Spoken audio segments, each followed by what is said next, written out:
আগামী ৫ আগস্টের আগেই দেশে ফিরতে পারেন বিএনপির ভারপ্রাপ্ত চেয়ারম্যান তারেক রহমান। তাকে স্বাগত জানাতে প্রায় ১০ লাখ লোক সমবেত হতে পারে রাজধানী ঢাকায়। বিএনপি সূত্রে এসব তথ্য জানা গেছে।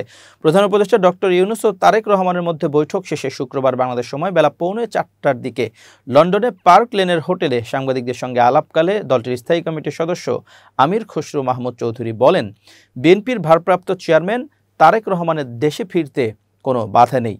তিনি যখন খুশি দেশে ফিরতে পারেন, সময় মতো তিনি এ সিদ্ধান্ত নেবেন।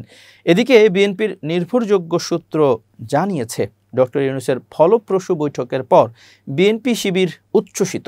দ্রুতই বিএনপির শীর্ষ নেতা তারেক রহমান দেশে ফিরছেন।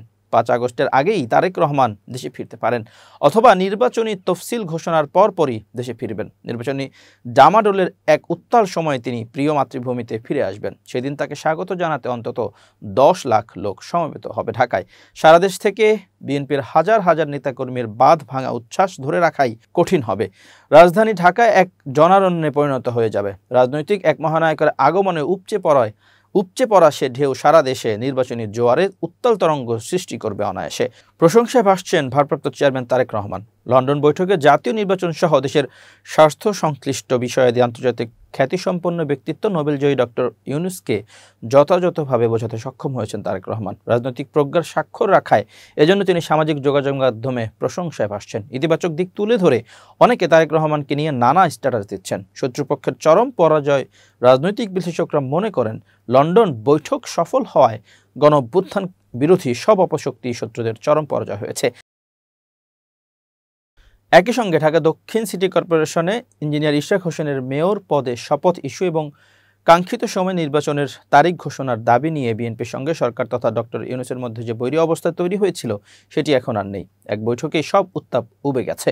লন্ডন বৈঠকের সাফল্য শুধু রাজনৈতিক সংকটে কাটেনি, পুরো দেশ রাতারাতি নির্বাচনী ট্রেনে উঠে পড়েছে। ফেব্রুয়ারিতে নির্বাচন, হাতে সময় এখনও ৭ মাস, তবুও কারো যেন ফুরসত সইছে না। স্মরণকালের ঐতিহাসিক জাতীয় নির্বাচনের প্রার্থী হিসেবে নাম লেখাতে দৌড়ঝাঁপ শুরু হয়ে গেছে। শুধু বিএনপি নয়, গণতন্ত্রকামী নির্বাচনমুখী সব দলের সম্ভাব্য প্রার্থী অভূতপূর্ব এই নির্বাচনী উৎসবে যোগ দিতে মাঠে নেমে পড়েছেন। এছাড়া আসন ভাগাভাগি সহ পর্দার আড়ালে নির্বাচনী নানা হিসাব নিকাশ ও সমঝোতার আলাপ সেরে নিতে অনেকে ছুটছেন সাজঘরে। লন্ডন বৈঠকের ফল বিশ্লেষণ করতে গিয়ে যুগান্তরের কাছে কয়েকজন রাজনৈতিক বিশ্লেষক ও রাজনীতিবিদদের পর্যবেক্ষণ ছিল এরকম।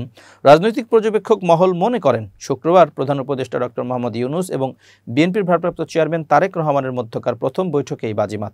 এক মুহূর্তে উবে গেছে সব অনিশ্চয়তা।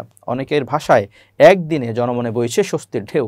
বিপরীতে চরম হতাশায় নিমজ্জিত ষড়যন্ত্রকারীরা। কেউ কেউ বলছেন, ষড়যন্ত্রের কফিনে শেষ পেরেক মেরেছে লন্ডন বৈঠক।